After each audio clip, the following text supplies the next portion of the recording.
So teman-teman, kali ini kita akan lanjut. Ini sesuai dengan request teman kita di Instagram, yaitu Maria. Tolong bacain dong short term memory tips.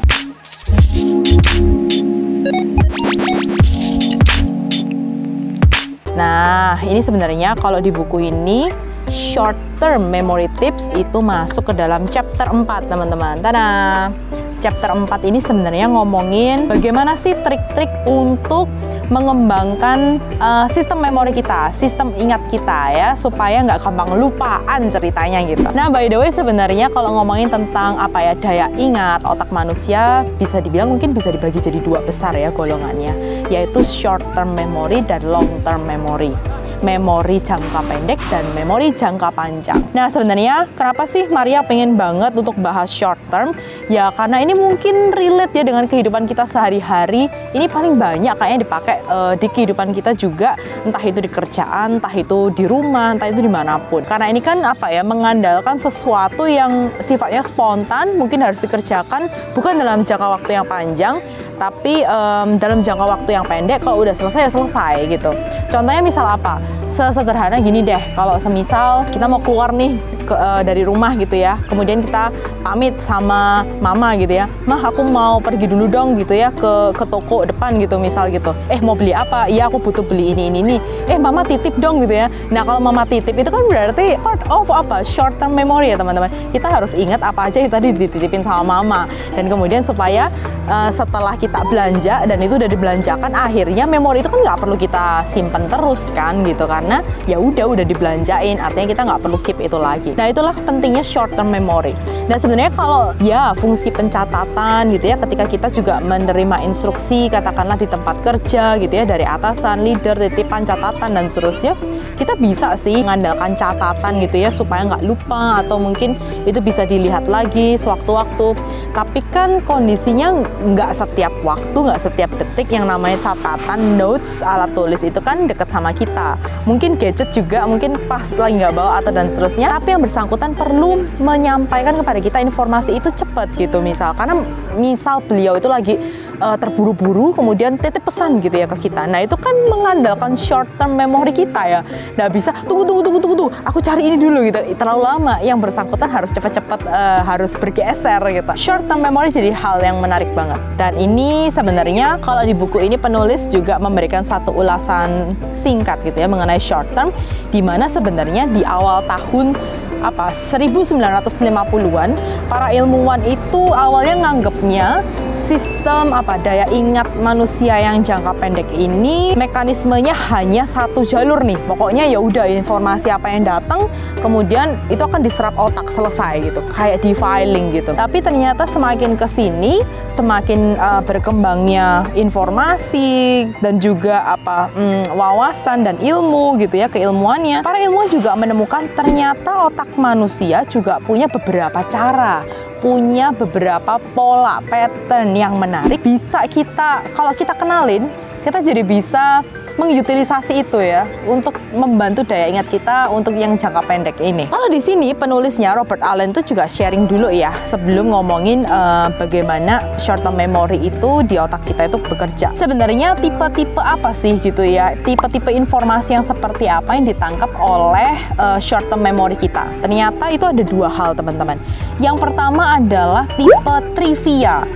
Nah, yang dimaksud dengan tipe trivia ini sebenarnya knowledge atau hal-hal yang sebenarnya kebanyakannya itu nggak penting gitu, tapi otak kita menyimpan ini dalam jangka pendek karena berjaga-jaga kalau itu nanti diperlukan. Contohnya apa? Contohnya menariknya gini. Pagi ini sebenarnya Margaret punya sesi main badminton bareng juga dengan keluarga dan teman-teman juga gitu kan.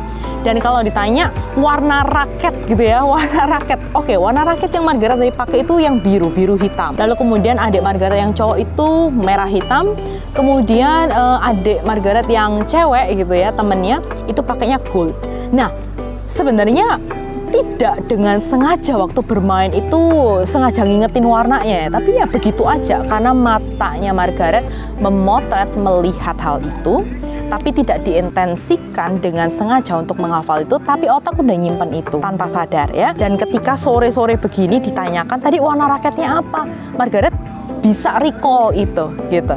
Padahal itu sebenarnya useless sih, useless, tapi otak kita bilang ya jaga-jaga ya, jaga-jaga. Dan itu kadang kan kita juga pakai ya.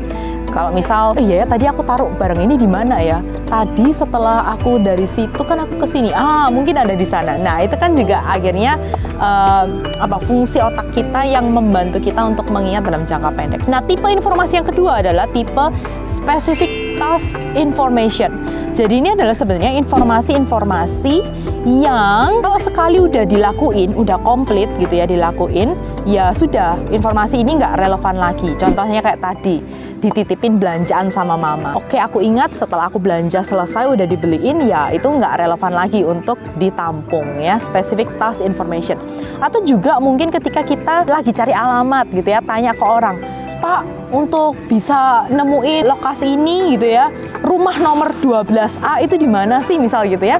Lalu kemudian sama satpam komplek gitu kan diarahin. Oh iya Mbak, nanti lurus aja, nanti bundaran yang kedua Mbak ambil belok kiri, nanti dari belok kiri nanti ada perempatan Mbak belok kanan, nanti rumahnya ada di sana tuh sebelah kanan jalan misal begitu. Nah itu kan masa kita juga dengan sengaja gitu ya, bentar-bentar Pak aku catat gitu, ya enggak gitu kan. Tapi sebenarnya manusia bisa mengandalkan banget short term memory kita ya. Manusia itu powerful teman-teman. Jadi sebenarnya jangan raguin diri kita sendiri gitu. Justru kapasitas memori kita ini sebenarnya luar biasa dan itu bisa kita latih dan kita kembangkan terus ya. Nah sekarang ini nih triknya ya, gimana cara mempertahankan tuh informasi yang udah di capture sama short term memory kita. Dan ya kita kan juga berharap ya informasi-informasi ini juga menetap sesaat, sehingga kita pada saat mau recall, misal tadi kayak belanjaan, sampai di tokonya kita masih ingat gitu kan, mau belanja apa. Jangan sampai di toko, iya ya tadi dititipin apa ya,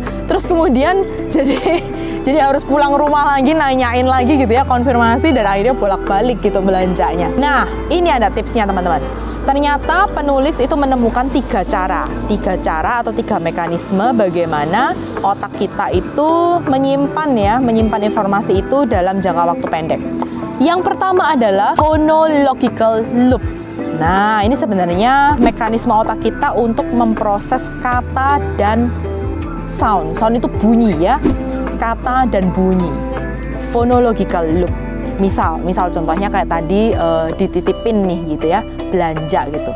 Katakanlah ini sekarang belanjanya ATK kantor deh gitu ya, dititipin sama teman kantor gitu kan. Margaret, nanti kamu pulang, kamu katanya mau ke toko buku ya? Iya nih gitu, aku boleh dong titip ATK beberapa buat aku. Nah gitu kan. Lalu kemudian teman aku nitip gitu. Oke, kalau gitu Red, aku titip itu aja deh, bolpen gitu ya, bolpen.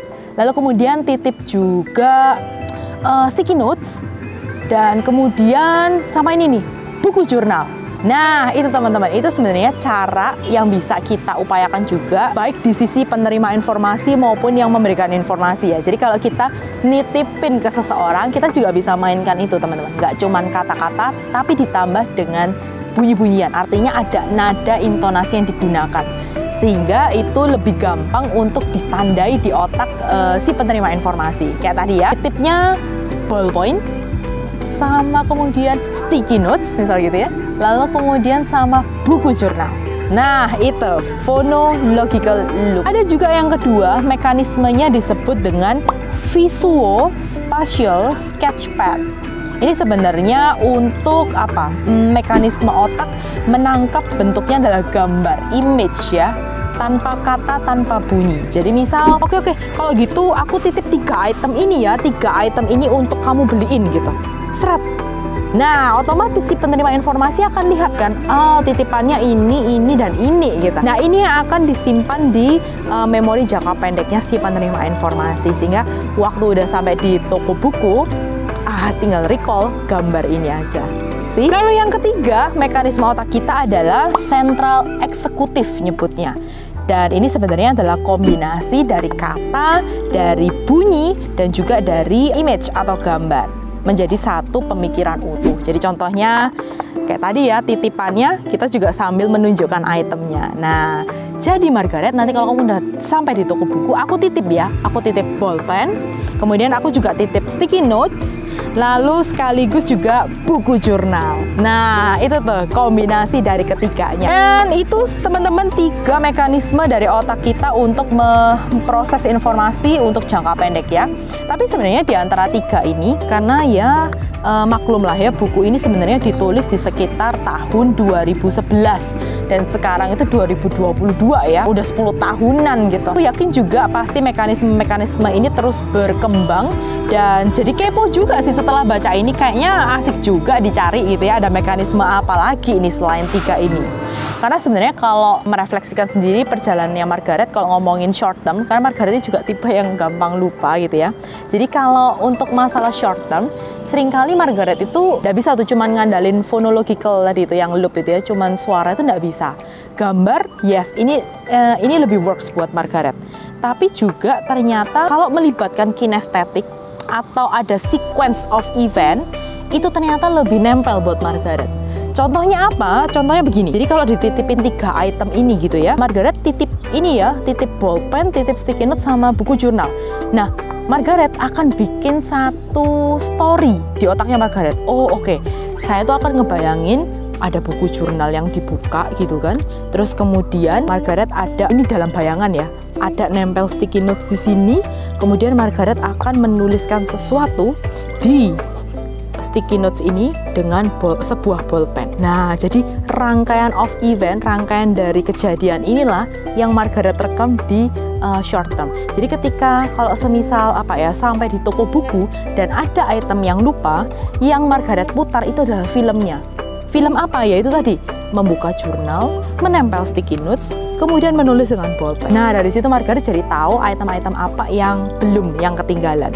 Nah, itu nggak tahu ya, kalau itu kira-kira masuk yang mana nih? Masuk yang mekanisme 1, 2, atau 3 yang tadi? Boleh juga nih buat teman-teman, seperti apa sih biasanya teman-teman mengakali atau membuat trik-trik kecil gitu ya, untuk mempertahankan informasi-informasi jangka pendeknya. Boleh sharing di kolom komen kalau kamu punya triknya seperti apa. Siapa tahu itu juga working for me better gitu ya, daripada teknik-teknik yang selama ini Margaret punya. So itu teman-teman, jadi ditunggu sharingnya di kolom komen juga. Siapa tahu trik-triknya teman-teman juga ternyata works better juga buat Margaret ya, siapa tahu.